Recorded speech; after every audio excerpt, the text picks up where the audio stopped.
महाराष्ट्रातील number 1 TV channel आवाज TV, आवाज आपल्या सर्वांचा। धुळ्यात गौ तस्करीचा प्रयत्न उधळला। रेल्वे स्टेशन परिसरात संतप्त जमावाकडून 2 गौ तस्करांना चांगला चोप मिळाला। गाडीची तोडफोड करण्यात आली। धुळे शहरातील रेल्वे स्टेशन परिसरातून एका बंदिस्त चारचाकी वाहनातून 2 गायीची तस्करी उघडकीस आली आहे। गाडीच्या दरवाजा बाहेर गौवंशीय जनावरांचा पाय लटकत असल्याचं लक्षात आल्यावर नागरिकांनी पाठलाग करून हे वाहन रोखले। तपासणी केली असता यात साक्री तालुक्यातून आणलेल्या 2 गौवंश जनावरे आढळून आले। या घटनेनंतर अत्यंत संतप्त झाल्यावर जमावाकडून गाडीतील 2 गौ तस्करांना पकडून चोप दिलेला आहे आणि त्यांच्या गाडीची मोठ्या प्रमाणावर तोडफोड करून ती चक्क उलटवली आहे। त्यामुळे परिसरातील काही काळ तणावाचं वातावरण निर्माण झाले होते। घटनेची माहिती मिळताच धुळे शहराचे आमदार अनुप अग्रवाल यांनी तातडीनं घटनास्थळी धाव घेतली आणि संतापलेल्या जमावाला शांत करून मोठा अनर्थ टळला।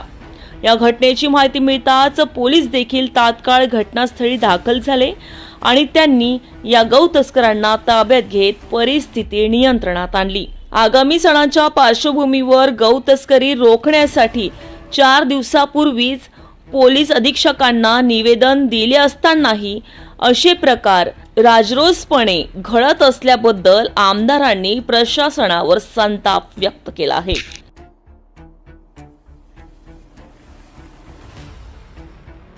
आज आमच्या हिंदुत्ववादी लोकांनी स्टेशन रोड परिसरातील सर्व आमचे हिंदुत्ववादी पोरांनी एक गाडीमध्ये भर धावाने 2 गाय साखळीवरनं घेऊन काही कसाई लोक जात होते आणि अक्षरशः गाईचा पाय हा गाडीच्या बाहेर लटकत होता आणि ते घसरत घेऊन चालले होते। तर स्वतःचा जीव धोक्यात टाकून या पोरांनी आज त्या 2 आमच्या गौमातेंचा जीव वाचवला।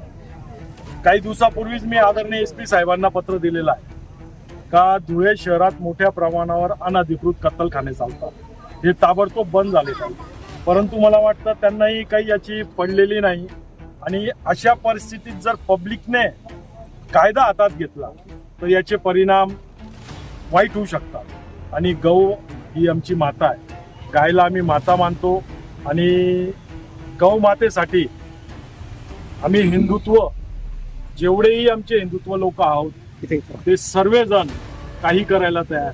तरी माझी SP साहेबांना परत विनंती आहे का आपण कडक कारवाई करा आणि जे आदरणीय देवेंद्र भाऊंनी जो कायदा आता लागू करून दिलेला आहे त्या यांना मोकोका लावा। रोजच्या ताज्या घडामोडींसाठी आवाज टीव्हीला सबस्क्राईब करा आणि बेल आयकॉन प्रेस करा।